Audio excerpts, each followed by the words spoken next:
Good morning. हम लोग पढ़ रहे थे पार्ट 6 1857 का विद्रोह। इसमें हम लोगों ने देखा कि किस तरह से सैनिक पूरे दिल्ली के आसपास पूरे मेरठ में वो लोग विद्रोह करने लगे और जो भी अंग्रेजों से क्षुब्ध थे, जो भी अंग्रेजों की व्यवस्था से असंतुष्ट थे, वो सारे लोग धीरे धीरे सैनिकों के विद्रोह में शामिल होते चले गए। बाद में जब पूरी अंग्रेज सेना में एक अराजकता की स्थिति फैल गई, पूरे विद्रोह तेजी से होने लगा, तो उनमें खलबली मच गई। उस समय भारतीय जो सैनिक थे वो मुगल के जो बादशाह थे बहादुर शाह जफर, उनको अपना नेता चुना। क्यों? क्योंकि बहादुर शाह जो जफर थे वो एक राजा थे, उनके पास कुशल नेतृत्व करने की क्षमता थी, वो नेतृत्व करना जानते थे। तो इसलिए भारतीय सैनिकों ने उनको अपना नेता चुना और कहीं ना कहीं जब अंग्रेजी सरकार आने से पहले बहुत सारे सैनिक बहादुर शाह जफर के यहाँ उसके राज्य में सैनिक का काम करते थे, तो इसलिए वो बहादुर शाह जफर के विचारों से जानते थे, उनको विचारों से समझते थे, उनके साथ उन्होंने काम किया था। इसलिए सभी ने मिलकर बहादुर शाह जफर को अपना नेता चुन लिया और उनके नेतृत्व में वो लोग काम करने लगे। धीरे धीरे दिल्ली की घटनाओं से पता चला, मेरठ की घटनाओं से पता चला कि विद्रोह आने लगा, तो धीरे धीरे जितने भी असंतुष्ट व्यक्ति थे वो सारे लोग सैनिकों के साथ मिलते चले गए और एक बड़े विद्रोह का रूप वो लेते चला गया। ज्यादातर असंतुष्ट राजाओं, नवाबों और जो जमींदार थे, उन्होंने ये महसूस किया, यानी ज्यादातर जो असंतुष्ट थे अंग्रेज से, जो राजा थे, जो नवाब थे, जो जमींदार थे, उन्होंने ये सोचा, उनके अंदर ये कल्पना हुई कि अगर फिर से बहादुर शाह जफर का राज्य अगर आ जाएगा, मुगल साम्राज्य अगर यहाँ स्थापित हो जाएगा, तो हम पहले की तरह बेफिक्र होकर अपना काम कर सकेंगे और व्यापार अपना कर सकेंगे। इसलिए उन्होंने बहादुर शाह जफर का उन्होंने साथ देना शुरू किया और वो लोग सैनिकों का साथ देना शुरू कर दिया। विशेषकर प्रत्येक जगह सैनिकों ने विद्रोह आरंभ कर दिया और कहीं ना कहीं सैनिकों का विद्रोह जो था वो कहीं ना कहीं कोई जमींदार, कोई नवाब या कोई राजा ही उनका नेतृत्व कर रहा था। जहां भी सैनिकों का विद्रोह हो रहा था वहां पर कोई राजा, कोई जमींदार या कोई नवाब ही उन लोगों का नेतृत्व कर रहा था, क्योंकि उनकी वो कुशल क्षमता के कारण वो सैनिकों का नेतृत्व करना उनके लिए काफी आसान था और सैनिकों के लिए भी उनके साथ उन्होंने काम किया था पहले, इसलिए वो चाहते थे कि इन्हीं के नेतृत्व में अपना विद्रोह करें। जिसमें दिल्ली के बाद कानपुर, लखनऊ, झांसी, आरा इत्यादि सभी जगहों पर विद्रोहियों ने अंग्रेजी सरकार के खिलाफ अपना विद्रोह करना शुरू कर दिया।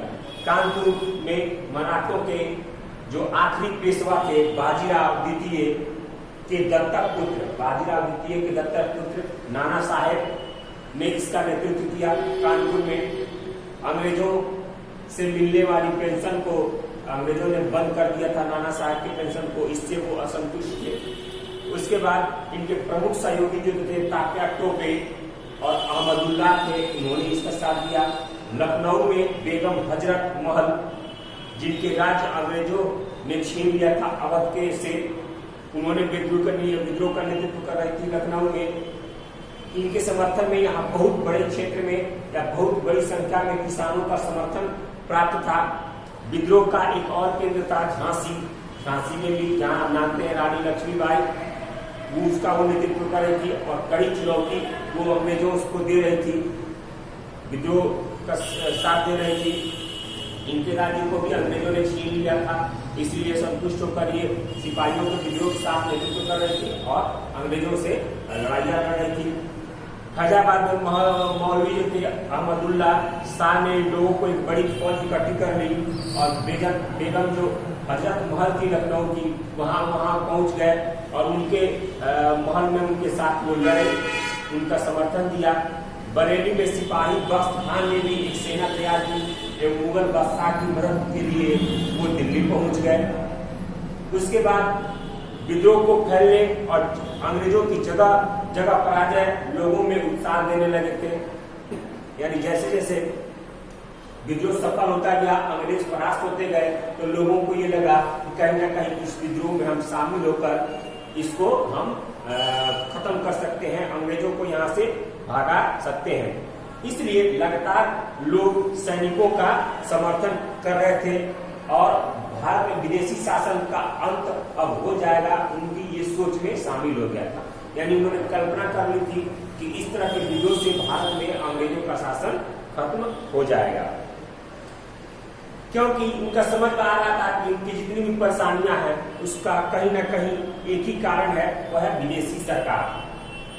हमारे भारत के जो सिपाही थे या जो भी शोषण युक्त समाज थे, जिनका भी शोषण हुआ था, समाज के हर वर्ग का शोषण हुआ था, और उन लोग यही सोच रहे थे कि कहीं ना कहीं हमारे पीछे हमारी समस्या का कारण अंग्रेजी सरकार ही है। जैसे ही अंग्रेजी सरकार को यहाँ से हम बाहर खदेड़ेंगे, भेजेंगे, तो हमारी समस्या का समाधान हो सकता है। 1857 की क्रांति, बिहार भी उससे अछूता नहीं रहा। बाबू वीर कुंवर सिंह का आप लोग नाम जानते हैं, काफी चर्चित नाम है और भारतीय लड़ाई में उनका नाम काफी चर्चित है।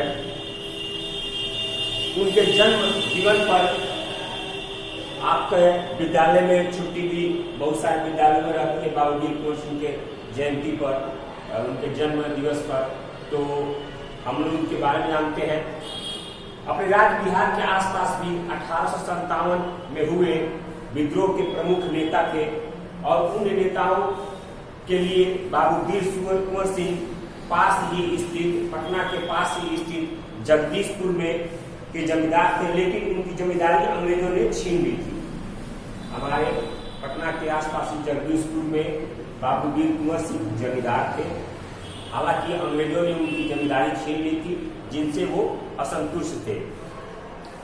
दानापुर जो छावनी है, वहां पर भी सैनिकों की छावनी थी, वहां पर विद्रोह की योजना सैनिकों ने बनाई और बाबू वीर कुंवर सिंह को अपना नेता चुना और बाबू वीर कुंवर सिंह ने उन सैनिकों के साथ यहाँ पर विद्रोह शुरू किया और आरा की ओर बढ़ते हुए चले गए।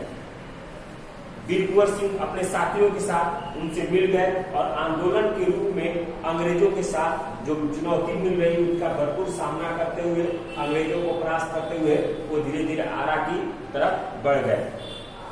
और इस बगावत के पहले से ही बिहार में बहादी आंदोलन के रूप में अंग्रेजी सरकार के साथ चुनौती मिल रही थी। यानी इस बाबू वीर कुंवर सिंह के पहले बहादी आंदोलन चल रहा था अंग्रेजों के खिलाफ, क्योंकि हमारे यहाँ दो ऐसे भाई थे जो अंग्रेजी सरकार का प्रत्येक स्तर पर वो विरोध कर रहे थे। इसमें आपको विलायत अली और इनायत अली, मौलवी थे दोनों, विलायत अली और इनायत अली, ये दो प्रमुख चर्चित नाम थे जो हमेशा से अंग्रेजों का वो लोग विरोध करते रहते थे, विद्रोह करते रहते थे। तो इनका भी समर्थन मिल गया धीरे धीरे बाबू वीर कुंवर सिंह को और वो विद्रोह फैलती चली गई। तो बिहार भी इससे अछूता नहीं रहा। तो आज के लिए वीडियो में इतना ही। अगले वीडियो में इसके बिहार के 1857 की क्रांति की और भी विस्तृत हम चर्चा करेंगे। अगले वीडियो में हम लोग मिलेंगे। धन्यवाद।